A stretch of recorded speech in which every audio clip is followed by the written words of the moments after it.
Arturo, cuéntame una experiencia que cambió tu forma de ver México, de cualquier manera. Desde muy chico, en mi natal Querétaro, yo formé parte de grupos de acción social.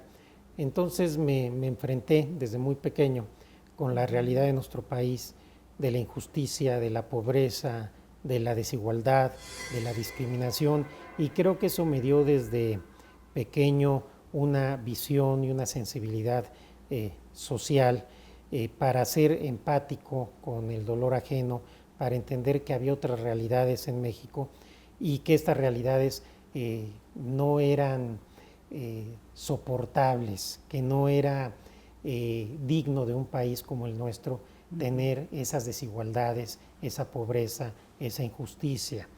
Y ahora que he llegado a la Corte, lamentablemente me he percatado que esa realidad de injusticia, de desigualdad, de sufrimiento, de dolor, lejos de haber aminorado a lo largo de los años, se han recrudecido, y de tal suerte que me ha hecho confirmar mi convicción de que cuando uno tiene una responsabilidad pública, más que un privilegio, tiene que ser un compromiso con cierta visión de México, y en particular cuando somos jueces, con una perspectiva de tratar de aminorar estas injusticias, estas desigualdades, esta discriminación generalizada en muchos sectores de nuestra población, de tal suerte que creo que mi visión de México siempre ha sido una visión con sensibilidad social, y lo que trato en mi función como ministro es de ser digno de esa visión de sensibilidad social, de actuar como pienso y de ser congruente con lo que creo. Ya. ¿Y ese niño Arturo a qué tipo de acciones sociales se dedicaba? ¿Qué hacías?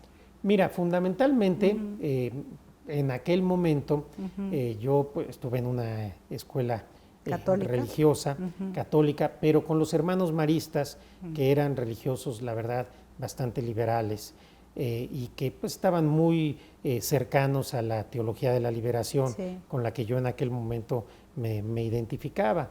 Entonces lo que tratábamos es, por un lado, de generar conciencia primero en nuestro grupo social, y tratar de ser empático con otros grupos sociales. En algún momento de mi vida, por ejemplo, durante los veranos, teníamos un profesor hermano marista que lograba conseguir financiamientos, y nos dedicábamos los 2 meses de vacaciones a construir casas para gente necesitada.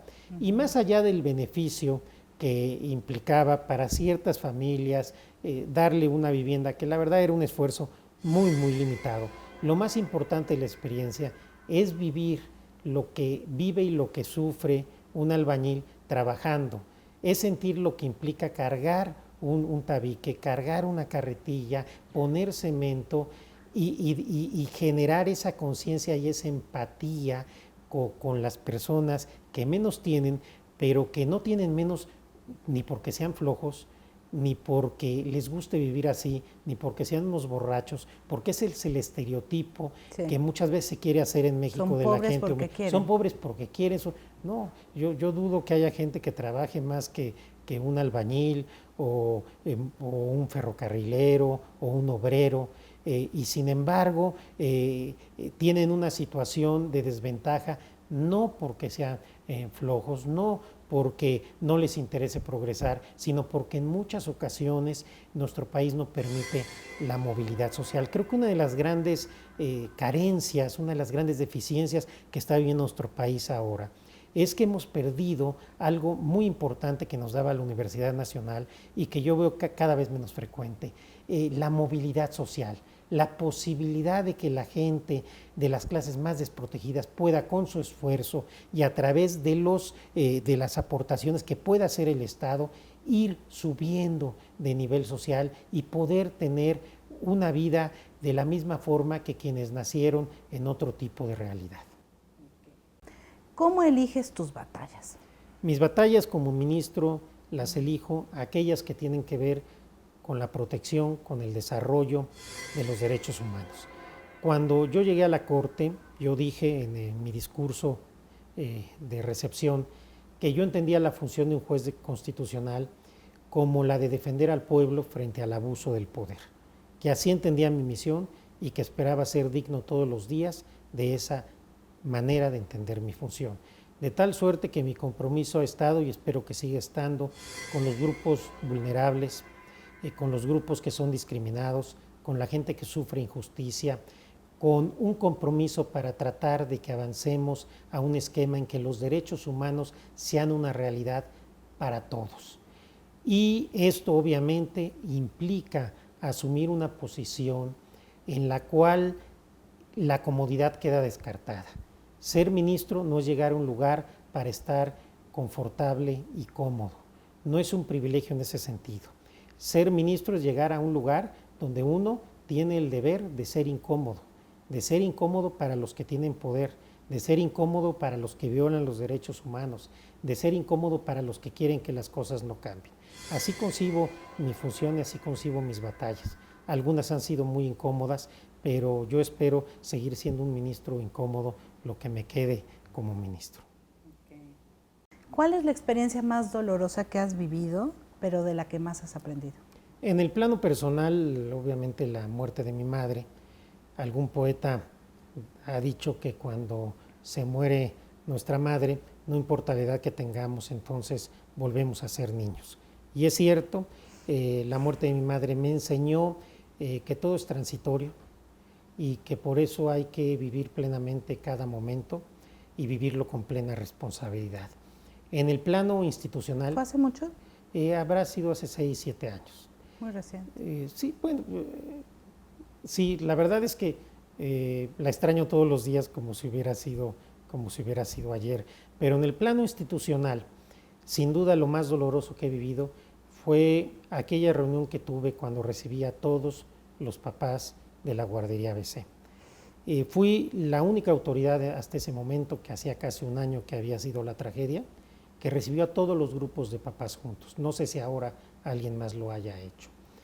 Fue una experiencia extraordinariamente dolorosa.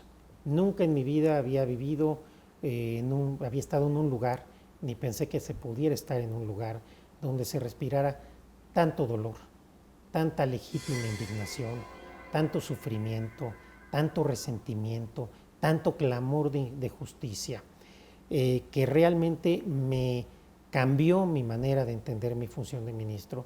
En ese momento entendí que tenía una responsabilidad, que tenía una misión estando aquí y que tenía que asumir esa misión, no importaban los costos que tuviera que asumir. Como dije cuando presenté el caso de ABC en el Pleno, nuestro país tiene que dejar de ser el país donde todo pasa y no pasa nada, donde pueden morir 49 niños quemados y hasta la fecha no hay responsables. Yo no quiero un país donde esto se pueda seguir haciendo. Yo la verdad que logré esa empatía con los padres, no me puedo ni siquiera imaginar, se los dije, el sufrimiento que ellos tenían, pero les expresé que yo los busqué, que quería hablar con ellos porque quería verlos a los ojos, quería escuchar sus historias, quería saber qué había sucedido y por eso presenté mi proyecto con plena convicción y sigo pensando que hice lo correcto y lo volvería a hacer. Esa fue la experiencia más dolorosa que marcó, recién llegado a la Corte, un parteaguas en mi vida de ministro y un parteaguas en mi vida personal. Entendí cuál era mi misión y espero poder seguir siendo congruente. Creo que lo he sido.